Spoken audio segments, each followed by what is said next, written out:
हमने press conference की थी रिगार्डिंग बीएमडीसी एफिलिएशन। बीएमडीसी जो है वो मेरी बेटी वहाँ पर एमबीबीएस कर रही है, एमबीबीएस के फर्स्ट ईयर में है, और हमने हाईली पे किया बीएमडीसी को। और क्योंकि हमें नहीं पता था कि वो एफिलिएटेड नहीं है, मगर हमें कहा गया था कि एफिलिएट हो जाएगा हो जाएगा हो जाएगा, तो हम भी थोड़ा सा तसल्ली में थे कि शायद ये एफिलिएशन प्रोसेस चल रहा है, जल्दी हो जाएगी एफिलिएशन। हमने वो सब किया, बट उन लोगों ने उनका जो उससे पहला फर्स्ट बैच था जिसके पेपर अभी 27 को स्टार्ट होने थे, उसकी उनके एग्ज़ाम्स जो हैं उससे एक दिन पहले उनका फ़ैसला आना था, जो कि नहीं आया। और उन्होंने कहा कि जी इलेक्शंस की वजह से ऐसा हुआ है कि हम मसरूफ़ हैं, जबकि बच्चों की ज़िंदगी से बढ़कर वो फ़ैसला नहीं होना चाहिए था, या इलेक्शन नहीं होना चाहिए था। सबसे पहले बच्चों के लिए फ़ैसला देना चाहिए था, उसके बाद कोई भी मसरूफियात को रखना चाहिए था। बहरहाल उन्होंने प्रायोरिटाइज इलेक्शंस को किया और बच्चों के फ्यूचर को नहीं किया, जबकि एमबीबीएस में बच्चों की सप्ली आ जाए तो उनके लिए बहुत ही ज़्यादा प्रॉब्लमेटिक होती है ये सिचुएशन। उनका इसको पास करना बहुत ज़रूरी होता है और सप्ली के एग्ज़ाम्स में फिर उसके बाद प्रॉब्लम्स खड़ी हो जाती हैं। तो बहरहाल हमने ताकि ये फ़र्स्ट ईयर के बच्चों के साथ ये प्रॉब्लम ना खड़ी हो जो कि सेकेंड ईयर के बच्चों ने फ़ेस की, उसमें से कई बच्चे हॉस्पिटलाइज हुए, जहनी ट्रॉमा में गए, और अभी भी जो फर्स्ट ईयर के स्टूडेंट्स हैं वो भी मेंटली बहुत अपसेट हैं। इसलिए मैं आप सबको बता रही हूँ कि मैं बेटी को बहुत मुश्किल से मनाकर मैंने कहा कि चलो हमने मेहंदी के इवेंट पर जाना है तो चलो रेडी हो जाओ, चलते हैं। बट अनफॉर्चुनेटली मेहंदी तो हो चुकी हुई थी, तो ये तो हमारे साथ भी ब्लंडर हो गया। बट एनीवे क्योंकि वो कार्ड पर रिटन नहीं था और मैंने मिसअंडरस्टूड कर ली डेट, क्योंकि आजकल ये डेली कोई ना कोई एक्टिविटीज़ चल रही हैं और इतना ज़्यादा बिजी स्केड्यूल चल रहा है कि बस हो गया। ऐसे ब्लंडर्स कभी कभी किसी के साथ लाइफ में होते होंगे। तो बहरहाल अभी फिर आज प्रेस ने क्लब ने हमारा काफ़ी साथ दिया, बट थोड़ी सी चीज़ें मिस्टेकन हो रही थी उसके अंदर भी। उसमें हमने ये चीज़ पॉइंट आउट करना बहुत इंपॉर्टेंट समझी के बजाय इसके कि हम कोई और चीज़ों को हाईलाइट करें। किसी से हमारी कोई दुश्मनी नहीं है, कोई हमारा कोई झगड़ा नहीं है, हमारा सिर्फ एक सिंपल सा एजेंडा है कि हमारे बच्चों को इंसाफ दिया जाए और उनके एग्ज़ाम्स लिए जाएँ। तो सिंपल सी बात ये है कि हम यही चाहते हैं कि मैं अभी आप लोगों को क्लिप्स भी दिखाऊंगी, मैं आपको पिक्चर्स भी शेयर करती रहूँगी। मेरी कोशिश होगी कि अगर मेरे साथ जो मेरे टीम है वो एडिटिंग अच्छी कर देते हैं तो यहाँ पर क्लिप्स चलाते रहें कि बीएमडीसी के जितने भी आज हमने एक्टिविटीज़ की हैं वो यहाँ पर साथ साथ चलती रहें। जो हमने प्रेस रिलीज़ की है वो भी आपको यहाँ पर साथ नज़र आती रहे। तो मेरी ये कोशिश होगी कि इसमें सारा कुछ हो, लेकिन आप लोगों ने मेरे चैनल को सब्सक्राइब ज़रूर करना है, लाइक ज़रूर करना है, मेरी फजूल ब्लंडर्स भी देखते रहिएगा, क्योंकि मैं वीलॉग की तरह से ही आप तक इंफॉर्मेशंस भी पहुंचाती रहती हूँ, बिकॉज़ मेरा बहुत ही कैजुअल वे है to be with all of you. और मेरी कोशिश होती है मेरी अपनी लाइफ में अपनी चीज़ें भी आप लोगों से शेयर करती रहूँ, और मैं खुद भी एक कैजुअल पर्सन हूँ, तो आई जस्ट वांट के मैं मैक्सिमम चीज़ें आप लोगों के साथ शेयर करती रहा करूँ। बहरहाल आज का पूरा दिन जो है हमारा इसी एक्टिविटी में रहा। फिर हम गवर्नर साहब के पास गए। अल्लाह ताला की तरफ से ऐसा हुआ कि गवर्नर साहब भी मौजूद थे और हमें वो मिल गए। उन्होंने उनका एहसान है, हम उनके बहुत मशकूर हैं कि हम सब लोग जब वहाँ प्रोटेस्ट करने के लिए पहुँचे उन्होंने हमारी बात सुनी। उन्होंने हम लोगों को, पेरेंट्स को, जो 5-6 पेरेंट्स स्पेसिफिकली थे, ये 125 बच्चों की बात हो रही है। 125 बच्चा इस वक्त इस इंतज़ार में बैठा है कि कोर्ट उनके लिए फ़ैसला करे कि वो इम्तिहानात में बैठ सकें, तो फिर वो एग्ज़ाम्स की तैयारी करके बैठे हुए हैं बच्चे, और उनको अभी तक कोई इसके लिए 25 बच्चे तो बेचारे रुल गए। आप 100 बच्चों का देखें क्या होता है। अल्लाह करे आप लोग भी दुआ कीजिएगा कि उनके लिए हमारे कानूनी निज़ाम में कोई लचक हो और उनके बेहतरी के लिए उसके लिए कुछ ना कुछ किया जाए। बहरहाल हम बलीगुर रहमान के साहब के सर्किट हाउस गए उनसे मुलाकात करने के लिए, और वो हमें मिल गए। शुक्र है वो बहावलपुर आए हुए थे, हमारी उनके साथ मुलाकात हुई। वो यूएचएस के जो सा है चांसलर भी हैं, तो हमने उनसे रिक्वेस्ट की, बहुत मुअद्दबाना गुजारिश थी कि हमारे बच्चों को एग्ज़ाम्स में पेयर किया जाए, और अगर इनको कहीं और कॉलेजेस में शफ़ल करना है तो शफ़ल किया जाए, जहाँ पर भी जैसे भी बेहतर हो वो किया जाए। क्योंकि हमने यूएचएस के ऑर्डर्स के ऊपर बच्चों का एडमिशन करवाया था कि बीएमडीसी डीसी उनके पोर्टल पर आता है। अब अगर पेरेंट्स ने इतनी फीसिस पे करके उन बच्चों का एडमिशन करवाया है तो उनका डॉक्टर बनना तो बनता है। बहरहाल हम अपनी तरफ से बीइंग पेरेंट फ़ाइट आउट कर रहे हैं फॉर और किड्स फ्यूचर, क्योंकि माशाल्लाह माशाल्लाह हमारे बच्चे इतने अच्छे मार्क्स स्कोर करके और माशाल्लाह कॉलेज में भी बहुत अच्छा पढ़ रहे हैं। कॉलेज भी बहुत अच्छा है, कॉलेज ने बहुत अच्छा फैसिलिटेट किया है बच्चों को, पढ़ाई बहुत अच्छी दी है, 1 साल उन्होंने अच्छा पढ़ाया है। बच्चों ने भी जितने अभी तक एग्ज़ाम्स हुए हैं, जितने इनके गुज़रे हैं, क्या प्रॉप्स ब्लॉक्स जितने गुज़रे हैं उनमें बहुत अच्छा रिज़ल्ट आया है इनका। और 3 ब्लॉक होते हैं उनमें इन्होंने बहुत अच्छे स्कोर किए हैं। तो बात ये है कि अब बस दुआ है, आप लोग भी इससे भी रिक्वेस्ट करूँगी दुआओं में याद रखें बच्चों को। ये भी आपके बच्चे हैं और आपको पता है मेडिकल के स्टूडेंट्स कितनी एफ़र्ट, कितनी मेहनत कर कर इस मकाम पर पहुंचते हैं कि और दिन रात एक करते हैं ये बच्चे। और उसके बाद अगर उनको ये ना पता हो कि सुबह उनका पेपर होगा कि नहीं होगा तो ये एक बहुत ही मेंटली टॉर्चर वाली बात होती है। तो प्लीज़ दुआओं में याद रखें मेरे बच्चों को। और तमाम बच्चे मेरे अपने बच्चे हैं, चाहे वो 100 बच्चा है, 125 बच्चा है, पूरे पाकिस्तान में जो भी है, हमें सबके लिए बहुत ही ज़्यादा, अगर ये मसला किसी और के लिए भी होता तो मैं इसी तरह से आवाज़ उठाती। मेरी अपनी का बेटी का मसला है तो मैं चाहूँगी कि आप लोग भी मेरे साथ मिलकर उस आवाज़ को उठाएं, क्योंकि ये सब किसी भी बच्चे के साथ नहीं होना चाहिए कि वो जिस चीज़ के लिए इतनी मेहनत करके, इतनी तैयारी करके बैठा हो और उनके 2 साल ज़ाया होने का ख़तरा हो। ऐसा नहीं होना चाहिए। बलीगुर रहमान साहब ने हमारा बहुत साथ दिया और उन्होंने उसके लिए फौरी एक्शन भी लिया है।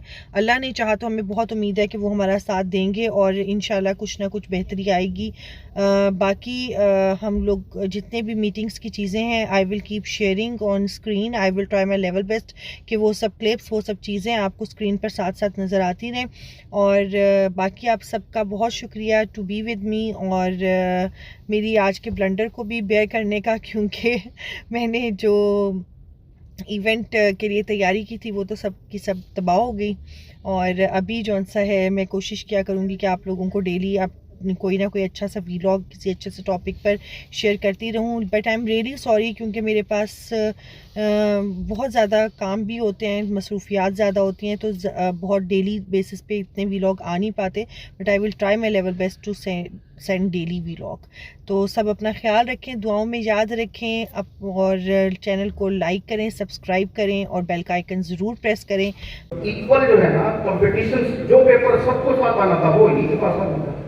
तो इसलिए ये हाई कोर्ट से नहायत अदब से सदा है, बलीगुर रहमान साहब से नहायत अदब से सदा है, चीफ जस्टिस अमीर भट्टी साहब से नहायत अदब से सदा है कि इन बच्चों का क्या कसूर है। तो इसलिए इनको इमीडिएटली जो है, जो B2 के बच्चे हैं, जो नुकसान B1 का हो चुका है, चले B2 के बच्चों को तो ना हो कम से कम।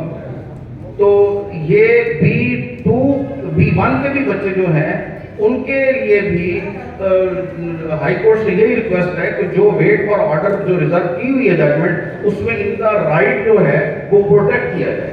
जो एग्जाम गुजर गया पेपर उसको उसी में ट्रीट किया जाए और उसको जो है इनको अपॉर्चुनिटी दी जाए, उसका सेपरेट पेपर लिया जाए। जी थैंक यू।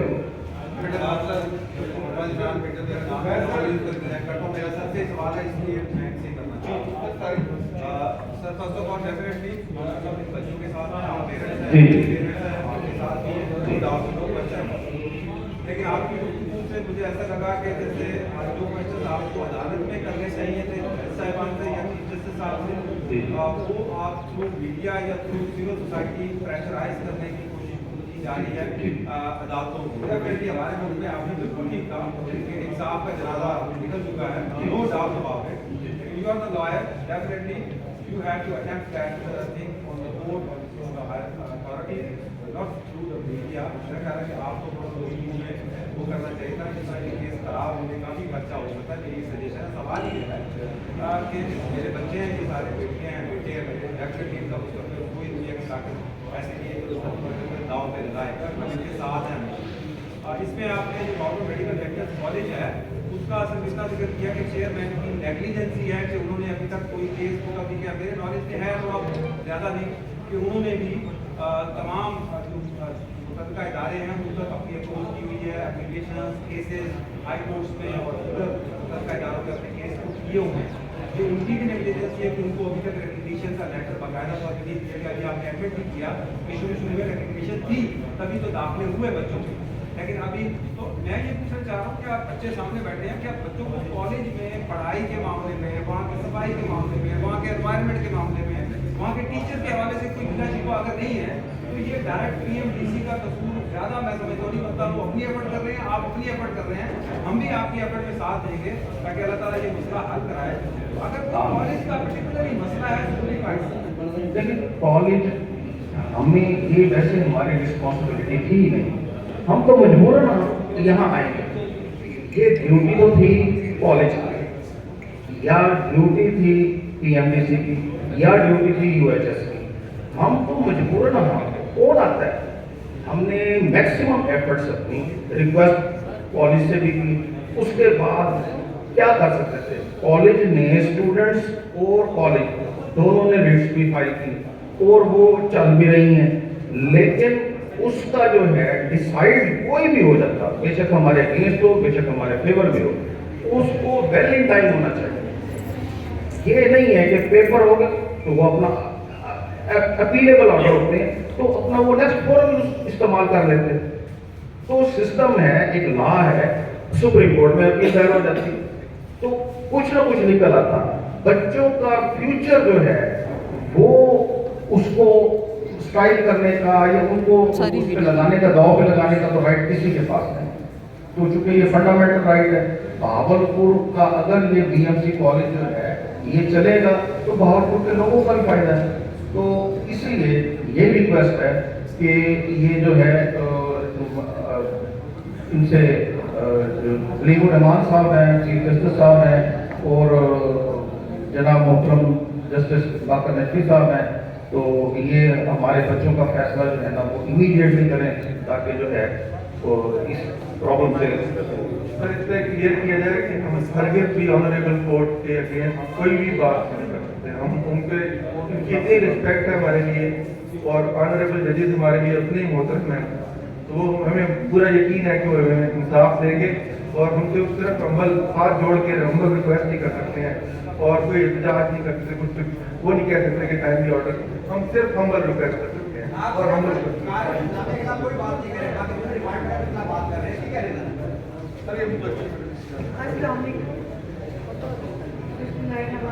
अभी आपने आप सबके क्वेश्चन सुन रहे हैं, आप सब लोग भी पेरेंट्स हैं और बीइंग पेरेंट हर पेरेंट्स की ख्वाहिश होती है उनका बच्चा डॉक्टर, इंजीनियर, कोई अच्छी फील्ड में जाए। अगर आपके बच्चों के अच्छे मार्क्स आए हैं, आपकी डिजायर होगी, नहीं भी आए तो आप कहेंगे कि नहीं हमारे बच्चे को कोई अच्छी फील्ड जहाँ पर उनका एक्सपोजर अच्छा हो। अगर मेरी बच्ची ने 94% मार्क्स किए तो क्या ये मेरी ख्वाहिश गलत है, क्या मेरी बेटी की ख्वाहिश गलत है कि वो डॉक्टर बने? हमारे पाकिस्तान में आप सब लोग जानते हैं कि इस वक्त गवर्नमेंट में सीटें पॉइंट्स के उससे रह जाती हैं कि ये वो बच्चे हैं कितने इंटेलिजेंट और ब्रिलियंट बच्चे हैं जो कि चंद पॉइंट्स की वजह से गवर्नमेंट की सीट्स नहीं हासिल कर सके और कितने हाईली पेड मेडिकल कॉलेजेस में इनको दाखिला लेना पड़ा। हमारे लिए आसान नहीं था, हम सब सफेद पोस्ट हो गए। हमारे लिए बहुत मुश्किल था ये पैसे इकट्ठे करना, इन बच्चों का एडमिशन करवाना। 18 लाख रुपए पे करके हमने अपने बच्चों का एडमिशन करवाया है। ये कोई छोटी बात नहीं थी। आपके 1 करोड़ रुपए में बच्चे की मेडिकल की डिग्री बन रही है, कम बात नहीं है। आपको पता है ये जमा करने कितनी मुश्किल बात है। आज के इस महंगाई के दौर में हम लोगों ने जिस तरह ये पैसे इकट्ठे किए हैं, हम लोग जानते हैं इसको। इन बच्चों ने मेहनत की है, दिन रात पढ़ाई की है। उसके बाद अगर ये बच्चे एग्जाम्स में नहीं बैठते, आपका बच्चा दिन रात पेपर दे रहा हो, सुबह उसको पता चले कि बेटा तुम्हारा एग्जाम नहीं हो सकता, तुम तो इस लायक ही नहीं हो। क्यों जी, क्यों लायक नहीं है ये बच्चे?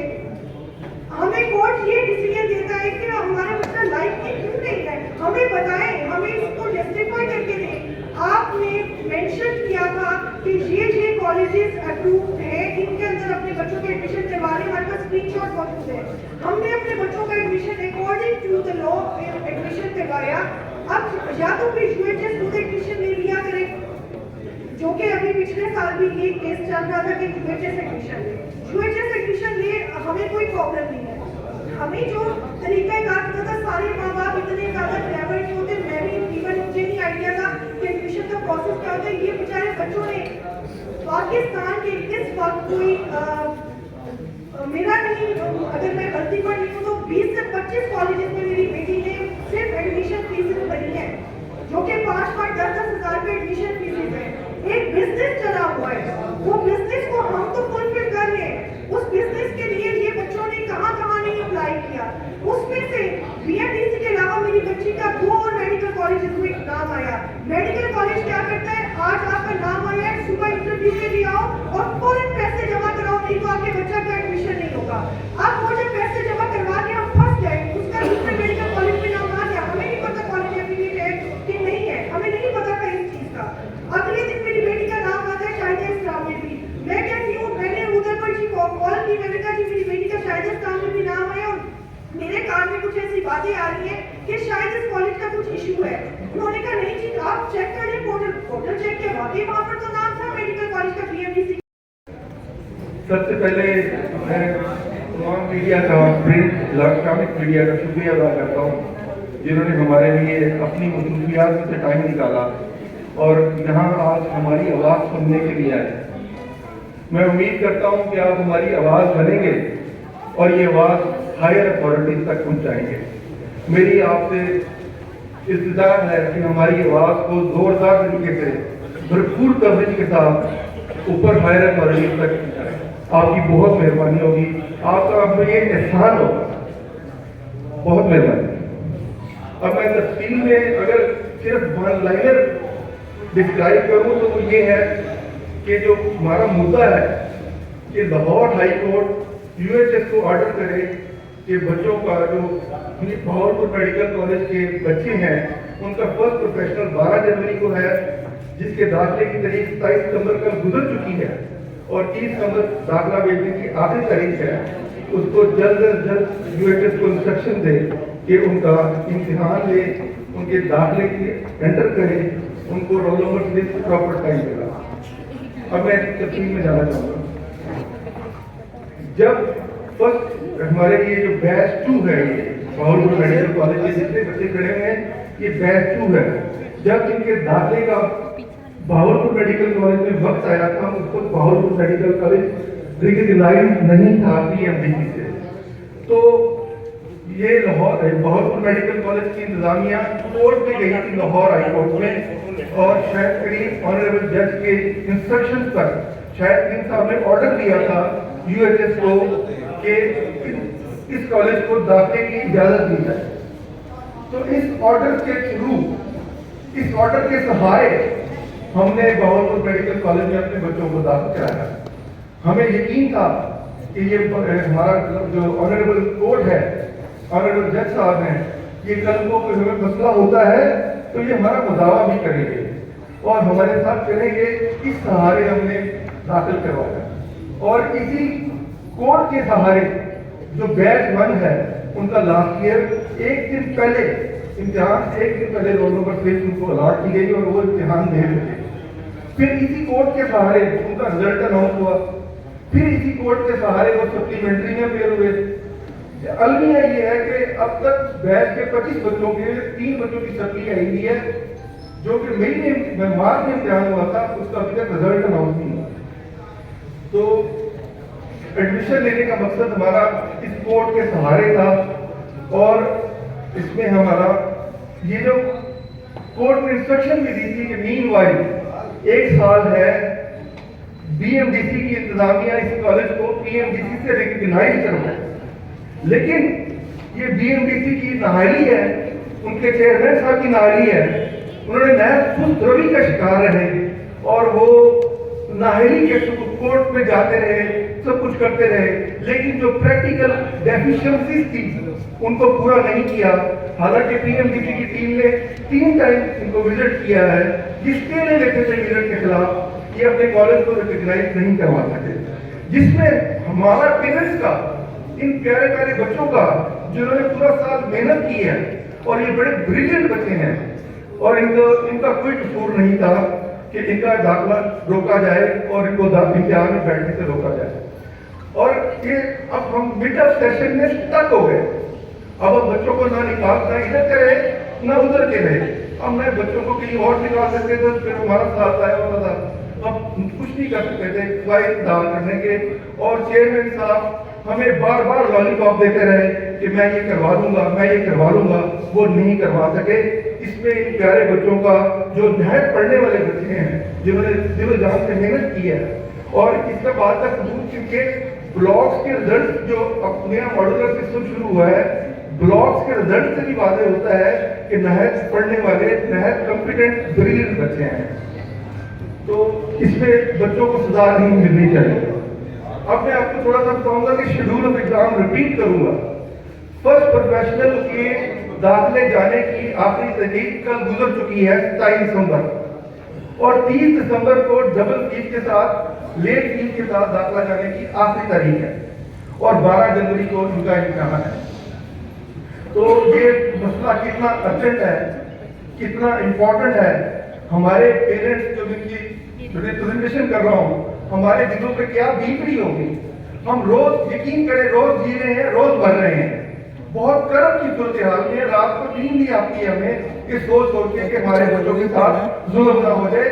लेकिन इंशाल्लाह ताला हम हर कीमत पर अपनी आवाज उठाएंगे, और ये हो ही नहीं सकता कि हमारे बच्चे इम्तिहान में अपेयर ना हो। हम हर कीमत हर तक जाएंगे कि हमारे बच्चों का इम्तिहान हो। ये इसमें एक तफसील में जाना चाहूंगा कि चेयरमैन BMDC ने एक पिटीशन दायर की थी जस्टिस ऑनरेबल जज बाकर नकवी साहब की अदालत में, जिसका 1.5 माह से फैसला महफूज है। उसमें इल्तिजा यही की गई थी कि B1 और B2 के बच्चों को, B1 बैच 1, B2 बैच 2 के बच्चों को इम्तिहान में बैठने की इजाजत दी जाए। उसका 1.5 माह से फैसला महफूज है, लेकिन अभी तक उसका अनफॉर्चुनेटली फैसला नहीं सुनाया गया। तो फिर हमने एक एप्लीकेशन मूव की, जिसके लिए मंगल को 26 दिसंबर को फैसला सुनाया जाना था, लेकिन जस्टिस ऑनरेबल जज बाकर नकवी साहब ने उस दिन इलेक्शन की मसरूफियात की वजह से अनफॉर्चुनेटली अगले दिन 27 दिसंबर को बैच 1 का पहला पेपर था और उनको रोल नंबर स्लिप नहीं मिली थी, उन्होंने फैसला नहीं सुनाया। और कल 27 दिसंबर की गुजरी है, उसमें अपना फैसला नहीं सुनाने की वजह से वो बच्चे जिन्होंने फर्स्ट प्रोफेशनल कोर्ट के आर्डर पे UHS ने उनका फर्स्ट प्रोफेशनल लिया था और उन्होंने आला नंबरों से पास किया था, वो कल पेपर नहीं दे सके हैं। उन 25 घरों में सफे मातम बिछा हुआ है। यकीन करें उनकी माओं से, उनके पेरेंट्स से बात करके रोना आता है। उनमें से 5-6 बच्चे हॉस्पिटलाइज हैं। आप कर्म का अंदाजा लगाएं कि उनके ऊपर क्या बीत रही होगी। कोई कर्म हम पे मुकला है, क्योंकि हमारे पास भी टाइम नहीं रह गया है। हमारे पास भी 7-8 दिन रह गए हैं, छुट्टियां निकालने तो 7-8 दिन है। हमारे साथ अगर ये हो गया, ये तो 100 बच्चे हैं, यानी कि टोटल 125 बच्चे हो गए हैं। यानी कि 125 बच्चों का घर, उनका फ्यूचर तबाह हो जाएगा। उन्होंने जो मेहनत की है वो ज़हनी दबाव का शिकार है, ज़हनी मरीज बनने जा रहे हैं, वो माँ बाप मरीज बनने जा रहे हैं। तो खुदारा आप लोगों ने हमारी मीडिया में बहुत ताकत है, आप हमारी आवाज बनेंगे। मैं आप लोगों से मिन्नत करता हूँ, हाथ जोड़ के मिन्नत करता हूँ कि हमारी आवाज बने। हायर अथॉरिटीज जनाब justice Lahore high court, chief justice supreme court, governor जो साहब जो मुजीबुर रहमान साहब चांसलर है और PMDC और UHS से भी इल्तिजा है कि हमारे बच्चों पर जुल्म ना किया जाए और इस पे फौरन एक्शन लें और हमारे बच्चों को इम्तिहान में बैठने की इजाजत दें। जो इस वक्त जो बच्चों की ज़हनी हालत है उसका अंदाजा आप नहीं लगा सकते हैं। जो हमारे पेरेंट्स ने जितने भी हैं, जो आप उसकी मेरी इस कैफियत से शायद मेरे अंदर जो दर्द है, मेरी आंखों से आंसू भी चल सकते हैं। मैं बहुत जज्बाती भी हूँ, लेकिन मैं फिर भी कंट्रोल कर रहा हूँ, क्योंकि हम बहुत कर्म में मुब्तला है। खुदारा हमारी आवाज बने और इन हायर अथॉरिटीज तक मैं हायर अथॉरिटीज को मिन्नत करता हूँ, इल्तिजा करता हूँ ऑनरेबल जजेस को, लाहौर के चीफ जस्टिस साहब को, ऑनरेबल जज नकवी साहब को और चीफ जस्टिस सुप्रीम कोर्ट को, चांसलर जो है यूएचएस के बलीग रहमान साहब को, पीएमडीसी यूएचएस को इंतजार करता हूँ कि इन बच्चों के मुस्तकबिल से ना खेले। इन बच्चों का मुस्तकबिल अगर जाया होता है तो ये जो जनरेशन है इनको दोबारा मोटिवेट करना, दोबारा ट्रैक चलाना हमारे लिए पॉसिबल नहीं होगा। ये बच्चे आजकल की जनरेशन बेचारे 1 साल से लगे हुए हैं, अगर इनके 2 साल फर्जन जाया हो जाते हैं, अगर आज इम्तिहान न लिया तो ये 2 साल जाया होंगे। जब इनको 3rd ईयर में होना चाहिए था, ये भी दोबारा 1st ईयर में होंगे अगर दोबारा एफएससी की किताबें जाते हैं, जो कि नहायत मुश्किल काम होता है। तो दोबारा रिक्वेस्ट है chief justice Lahore high court, chief justice supreme court, governor Baligh Rehman साहब से, यूएचएस से, पीएमडीसी से और दूसरा जस्टिस बलीग रहमान से कि हमारा बदावा करें और हमें हमारी मिन्नत है, हम हाथ जोड़ते हैं, हमारे पास कुछ नहीं बचा। ये हमारी कुल कायनात है, ये बच्चे हमारी कुल कायनात है। इन बच्चों को अपना बच्चा समझे, इन बच्चों को अपना बच्चा समझ के फैसला लें। कि अपने बच्चों पे अगर ये डीपली होती तो ये क्या करते? ये इलेक्शन को प्रायोरिटी देते, इलेक्शन के शेड्यूल को प्रायोरिटी देते या फैसला सुनाते? तो एक शॉर्ट फैसला भी सुना दे तो हम पे रहम हो जाएगा। हमारा बच्चा कहाँ स्टैंड करता है, इसमें हमारा कहाँ कसूर है, इन बच्चों का कहाँ पे कसूर है कि इन बच्चों ने एडमिशन लिया, इन माँ बाप का कहाँ पे कसूर है? हम तो पैसे दे के फंस गए। अब बताइए हम बाकी को दोबारा पैसे कहाँ से लाएं, दोबारा इनको टेस्ट कहाँ से दिलाएं? इन बच्चों के 2 साल जो जाया हो रहे हैं, हम उसके लिए क्या करें? कहाँ पे हम स्टैंड करते हैं? तो अब अगर आपने कहा कि जी हम जो है कॉलेज की तरफ से आ रहे हैं, हम फलाने की तरफ से, हम किसी की तरफ से नहीं आ रहे, हम किसी के कंधे पे बंदूक रख कर नहीं चला रहे। हमें अपने बच्चों के एग्जाम दिलाने हैं, हमें आपका साथ चाहिए। मीडिया से बड़ी ताकत इस दुनिया में कोई नहीं है और इस बात को हम सब जानते हैं कि आप लोग चाहें तो हमारी आवाज को, ईमानों को हिला दें आपको, और अगर आप लोग चाहें तो शायद हमारी बात ना हो सके, लेकिन आप भाइयों ने हमारा साथ दिया है क्योंकि हमारे पास कोई रास्ता नहीं है। आपके पास आने की, रिक्वेस्ट करने की वजह ये है कि बेशक बलीग भाई इनको बात करनी है, बलीग रहमान साहब यहाँ के गवर्नर है उनको बात करनी है, चाहे कहीं पर भी बात जाननी है, हमारी जस्टिस साहब को जाननी है, उस आवाज को पहुँचाने के लिए आप लोग हमारे लिए रास्ता बनेंगे, आप वसीला बनेंगे, हमें सिर्फ इतना होता है। और ये आप लोगों ने हमारे लिए करना है। ये बच्चे आपके सामने बैठे हैं तो प्लीज इनका साथ दें। Thank you. अभी कोई क्वेश्चन अगर है तो ब्रीफली ले लें, हमने प्रोटेस्ट करना है। Thank you very much, thank you very much. अभी हम प्रोटेस्ट करेंगे और उसकी भरपूर कवरेज कीजिएगा। आप सबका मैं दोबारा बहुत मशहूर हूँ और अल्लाह ताला आपको खुश रखे और अपने बच्चों की तरह इन बच्चों को भी मुदावा करवाएं। बहुत मेहरबानी। मेरिट पे आएंगे पाकिस्तान में बाकी बच्चे के साथ, अगर ये मेरिट पे होंगे तो ये भी पास कर देंगे। अगर ये एग्जाम तो होना है, एग्जाम में पास होना है, ये इधर बीएमडीसी में पास नहीं होना, तो उनको उनका फंडामेंटल राइट है कि उनको जो है कंपटीशन में सबको इक्वल जो है ना ट्रीट किया जाए। तो इसमें जो इनका फंडामेंटल राइट जो है वो इन्फ्रिंज हो रहा है, तो इसलिए इनको जो है इक्वल मौका देना चाहिए। तो इसमें जो हाई कोर्ट है वेरिश जो काम यूएच करना था बीएमडीसी ने उन्होंने नहीं किया, तो बच्चों का क्या कसूर है? अगर यूएचएस वालों ने नहीं किया तो इसमें क्या कसूर है बच्चों का? क्या ये लीगल बॉडी में भी बैठे थे? Answer is no. इसी तरह आप ये क्या कर सकते थे? मैक्सिमम ये कुछ कर सकते थे ना कि हाई कोर्ट चले जाते। आगे हाई कोर्ट का ये हाल है, मैं ऑनरेबल डिलेइंग जस्टिस, जो डिले है जस्टिस B1 के जो है उनके एग्जाम हो गए हैं, ऑर्डर रिजर्व करनी है जनाब हाई कोर्ट ने। एग्जाम भाई वो तो उसका सुबह पेपर है, आप उनकी इलेक्शन पिटीशन सुन रहे हैं। तो ऑनरेबल हाई कोर्ट से मेरी नहायत अदब से इस्तदा है कि क्या ऐसे चलना है पाकिस्तान में? तो इस तरह से जो है अगर B1 के बच्चों के साथ उनके तो पेपर भी हो गए, वो टिकट लेके खड़े हैं स्टेशन पर और गाड़ी चली गई है, तो delaying justice is amount to the denying justice. तो इससे तो बेहतर है फिर ये अदालतें ये तो समझे कि इंसाफ नहीं हो रहा। तो मेरी बड़ी इस्तदा हम्बल रिक्वेस्ट है हाई कोर्ट से कि इनको इंटरमिटली तो दे सकते थे, अगर इंटरमिटली 2 लफ्ज ऑर्डर लिखवा दिए जाए कि जी प्रोविजनली इनको जो है B1 के बच्चे जो हैं वो एग्जाम में बैठे, तो उसमें क्या हार्ड था? तो बच्चों ने तो उन्होंने कोई हर दफा जब वो पीएमसीसी वाले विजिट करते रहे तो विजिट नहीं करवाया और ये कॉलेज डिजाइन नहीं करवाया। इस वजह से आज हम मसले का शिकार है। हमारे बच्चों का फर्स्ट बैच का इम्तिहान 27 नवंबर को गुजर चुका है और उनका पूरा पिछला साल इम्तिहान लिया गया था कोर्ट के ऑर्डर पे। अब कोर्ट में हमारी एक प्ली है, वो हमारा फैसला महफूज है। अल्लाह ताला के हाथ है जो फैसला करा दें। और उनके हम्बल रिक्वेस्ट है chief justice Lahore high court के जस्टिस बाकी नकीम से, सुप्रीम कोर्ट के रहमान साहब से कि हमारे बच्चों का कोर्ट के थ्रू एक